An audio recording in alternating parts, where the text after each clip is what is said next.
Video. 40 days. 41 days mo kuya. 41 gyud. Nakadug midya lang ba? Balik midya. Sayon siya abi, insa nga abi na kung mo na tong balay, to pa man gid kung gitudlo na ko kato nga balay. Digo kat pa dito. Okay kaliyo wala. Dam. Wala. Ingon na jud kag pag ako ring uban. Wala ka lang gusto mo na kay solo. So ayan guys, nandito tayo sa area guys na merong napakalaking puno dito guys. At ang istorya po nito guys ay meron siyang sementeryo. Ayan, may sementeryo po ng Hapon. So may living witness din dito guys na kakilala natin. Ayan katiits na siya ang nagsabi guys na meron daw sementeryo dito. So makikita niyo sa ating aerial footage sa drone. Ayan, kinunan natin kanina. I-plus ko na lang dyan sa screen, makikita nyo yung terrain ng lupa na talagang napakapatag po dito. Pero based on history, according sa living witness dito guys, ay meron siyang old mango, tapos dyan may minteryo nga po ng Hapon. Tapos banda dito sa ating kanan, bandang north, ay meron po siyang old tree na isang anong tawag ito? Baliti kung tawagin sa Bisaya guys. Ewan ko lang sa okay, ayan guys. So itong unang sabak natin guys, i-scanin natin ditong area na sabi nga ay sementeryo daw. Ayan, tinuro niya ng ating katiits na simula bata pa daw siya ay meron silang nakitang sementeryo dyan o yung mga pantheon na nasa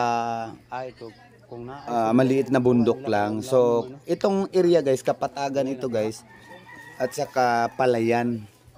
Tapos palayan yung halos buong lugar na makikita mo dito. Tapos meron nag-iisang bundok na hindi naman siya masyadong mataas. Merong ano lang siya, parang bundok lang siya na maliit guys. Tapos yun nga ang sabi niya ay sementeryo daw ng Hapon dahil dito daw sila naglalaro nung araw, nung kabataan nila, na meron silang mga nakikitang pansyon na binaon dito guys. So nung pinuntahan namin itong area, ayan nakita nyo naman kanina na naglakad kami dyan sa mainit na lugar at saka palayan kasi.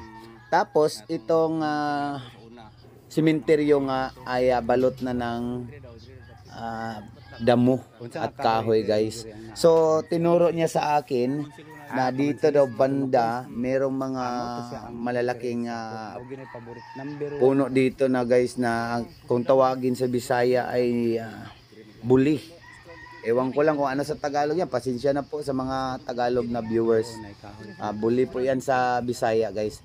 So unang sabak namin yung sementeryo, hinahanap namin yung kanyang mga sinasabing pansyon. So ayan, ito yung iniskan namin una guys dahil sabi nga dito yung sementeryo. Ayan, sa gilid po ito ng sementeryo. Ito po ang buong kwento guys. Share ko na rin sa inyo guys para exciting naman. Itong area kasi nagka-interest itong ating katiits na ipa-scan o ipa-survey sa mga treasure hunter. Tapos ako po yung napili nilang i-invite dito guys. Ayan. So ang sabi kasi marami na pong nagpupunta ditong mga treasure hunter at yun nga, yung mga treasure hunter nagpupunta dito. So pang ilan na kami guys na nagpunta dito guys. Ang sabi kasi ay may treasure daw sa gilid ng simenteryo ng Hapon. Kaso nga lang hindi ko maipapakita sa inyo yung sinasabing mga pansyon dahil nga ay punong-puno po ito ng mga damo at mga kahoy guys. Pero wala naman pong nasabing simenteryo na pinaglagyan na pinaglibngan ng mga Pinoy. Simenteryo lang ng Hapon dahil nga yung nakasulat daw doon sa mga pansyon ay hindi nila maintindihang sulat. Yan po guys. So nung may nagpunta dito tapos meron daw silang mga scanner na drone na tinapat dito. Yung itong iniskan natin guys, dito daw ang sabi nung may-ari na dito daw nag-i-scan gamit yung isang drone pinalipad. Tapos nag-usap sila kung saan idadaan itong backhoe. So hindi natuloy guys dahil yun nga, yung backhoe guys ay hindi pwedeng idaan dito kasi nga ang pansyon na ito ay napapaligiran o napalibutan guys ng rice palayan. So hindi po makapunta dito yung backhoe guys. So nag-back out yung nag-drone nga, yung nag-scan nga dito. So pina-check niya sa akin guys itong area. Actually, marami naman itong area na sinek natin pero ito lang muna yung pinapakita ko. Mamaya yung iba. Tapos ayun nga yung resulta dito guys, exclusive po. Hindi po ipapakita dito sa ating channel o page dahil nga ayaw ng may-ari na maikalat-kalat yung buong result. Basta sabihin ko na lang sa inyo guys na positive siya itong unang sabak namin guys.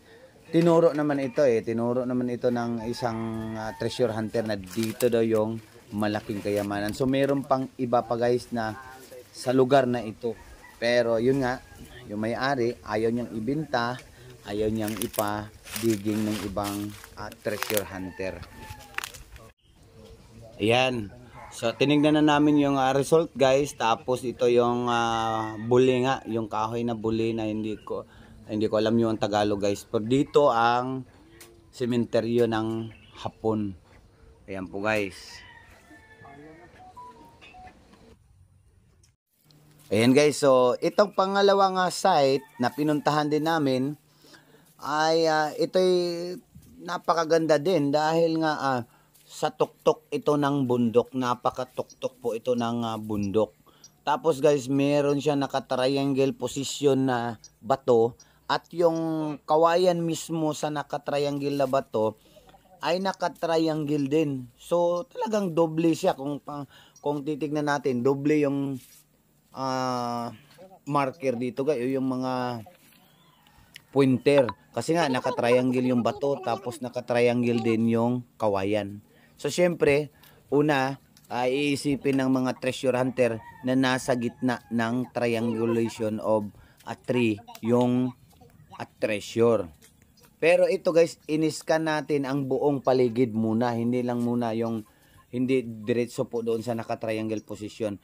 So, siyempre, buong paligid po. Dahil, ito rin, dahil pinaglibngan ng treasure, ay dito rin nagkampo yung Hapon. Itong patag na ito, nakikita nyo itong una nating iniskan. Pero, dito sa una nating iniskan, ay wala po tayong makikita o nakikitang mga bakal na naibaon. So, ibig sabihin, wala pong treasure dito, wala pong binaong mga bomba o di kaya yung mga bala guys. So ito humahaba na itong ating video. So i-share ko na lang sa inyo. Ang load naman ito guys dito sa position na triangle position of tree, yung bamboo tree, nasa gitna po ng triangulation. So nasa gitna po yung hukay nila o yung libing at saka papuntang east yung kanyang direction. So ibig sabihin L type. So plus ko na lang sa screen yung nasa treasure signs and symbol. Ayan po guys. Ayan.